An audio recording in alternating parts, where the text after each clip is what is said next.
ƙasar Iran kenan. Ka san jarumai ne dai na ƙarshe. Ko da zuma sun ma shugaban ƙasar Amerika wani abu da ya gigita shi. Ba taɓa haka ba a tarihin Amerika. Jirgin shugaban ƙasar Amerika ana kiran shi da suna Air Force One. Idan ya tashi a duniya a tsarin duniya ba jirgin da ke wuce kafa 40,000 a sama sai jirgin shugaban ƙasar Amerika. Tsakanin shi da ƙasa kafa 41,000 ke ɗorawa. Kwanakin baya kaman sati ko uku kenan ko kusan haka Amerika ta je har Venezuela ya amfani da Delta Force da wani na kusa da shugaban ƙasa na Venezuela din shi Maduro, Nicolas Maduro. To akwai na kusa da shi ya dinga munafinta shi wurin wata 7 baya ashe yana bada bayanai akan shi. Amerika ta yi amfani ya gaya mata cewa in Amerika na so ta shigo ta kama shi to cikin sauki ta ɓata sararin samaniyan Caracas, capital ɗin Venezuela kenan.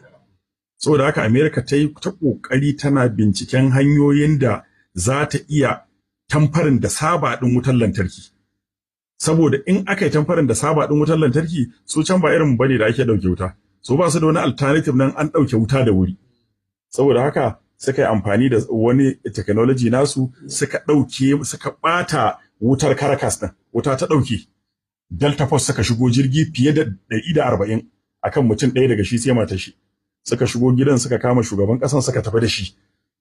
Irin wannan kama karya na Amerika da take yi. Kowa ya san gidan yadda Amerika take, yadda ta shi kama karyanta ta kama shugaban ƙasar Haiti. Ta kama shugaban ƙasar Nicaragua nake gani. Akwai kuma na Panama. Duk ta saba irin haka, wannan shedancin nata dama ta riga ta saba. Mu ma nan Najeriya da aka kashe mana Janar Murtala akan Henry Kissinger yana Secretary of State na Amerika. Ya ki yadda da abin da suke so a yi a Najeriya akan wannan aka kashe Janar Murtala. So da aka sun saba wannan kama karyan nasu. Amma Iran ta nuna musu iyaka. Shugaban ƙasar Amerika sai da ya tashi sama, ya yi tafiyan awa 1. Ya riga ya bar New York, a inda akwai wuri da suke kira Joint Base Andrews, JBA, shine airport ɗin da shugaban ƙasar Amerika ke tashi. Watan Joint Base ma'ana base ɗin da ya tattara akwai sojojin Amerika na sama, akwai sojojin Amerika na ƙasa, akwai sojojin Amerika na ruwa, duk wani runduna na tsaron Amerika akwai base ɗinsu a nan, Joint Base kenan.